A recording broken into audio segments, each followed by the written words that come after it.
Hoje, enfim, nós que somos pobrinho, temos que resolver nossas questões econômicas aqui e parece que o Davi Alcolumbre se mostrou disposto a pacificar o país. Boa sorte, Alcolumbre. E aí, JP? Pois é, exatamente, Megali. Ontem a gente teve essa reunião, né, entre ministros responsáveis pela economia, pela articulação política com o Davi Alcolumbre. Foi uma reunião na residência oficial do Senado, né, e que tratou exatamente sobre pautas econômicas de interesse do governo. Foi mais ou menos aos mesmos moldes do que a gente teve na semana passada, uma reunião de Haddad com Hugo Mota. Também participou dessa reunião à época o ministro Alexandre Padilha. Bom, segundo os interlocutores da conversa, existe um consenso entre as partes, incluindo parlamentares de oposição, para conseguir a aprovação dessas matérias. A pacificação sobre essas prioridades aconteceu então nessa reunião ontem. O presidente do Congresso, o senador Davi Alcolumbre, e o ministro da Fazenda, Fernando Haddad, disseram que os assuntos unem as diferentes alas pelo crescimento do país. Segundo Alcolumbre, é necessário que o parlamento esteja afinado com as pautas do governo. O governo do presidente Lula é o governo que foi eleito pelo povo brasileiro e o parlamento precisa estar ladeado às agendas do governo, logicamente colaborando e contribuindo para melhorar e aperfeiçoar essa agenda com o olhar do parlamento. E é é dessa maneira que a gente trata a relação institucional entre os poderes, mas muito especialmente entre o executivo e o legislativo.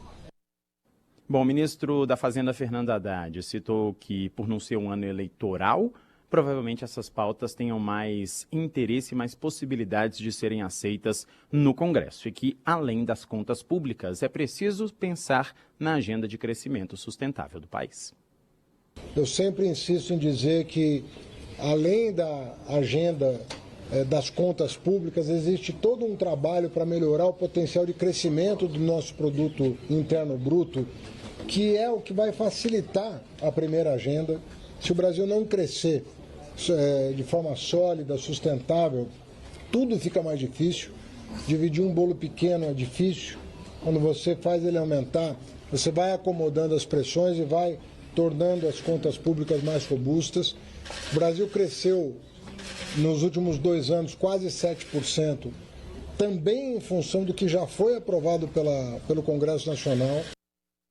Bom, os senadores que participaram dessa reunião dizem que essa agenda de prioridades vai ser concluída ainda no primeiro semestre desse ano e as 10 pautas de mais importância para a economia estão na mensagem que foi enviada pelo Poder Executivo ao Congresso Nacional. São 25 projetos, esses 25 projetos foram tratados ontem, sendo que 15 deles, pelo menos, ainda aguardam alguma deliberação do Congresso Nacional. Entre as prioridades, a gente tem temas como a regulação ou a regulamentação das chamadas Big Techs, finalização da reforma tributária, isenção do imposto de renda para quem ganha até R$5.000, pautas que a gente tem falado muito aqui, mas que até agora não tem tido nenhuma espécie de avanço. E aí eu entro num outro ponto para a gente finalizar, pessoal, que a gente já está praticamente com 2 semanas de trabalho do Congresso Nacional, tinha uma expectativa de que fossem instaladas as comissões específicas ou comissões permanentes da Casa na primeira semana de trabalho, mas até agora, ao que tudo indica, os parlamentares estão no chamado compasso de espera, aguardando uma eventual reforma ministerial do presidente Lula.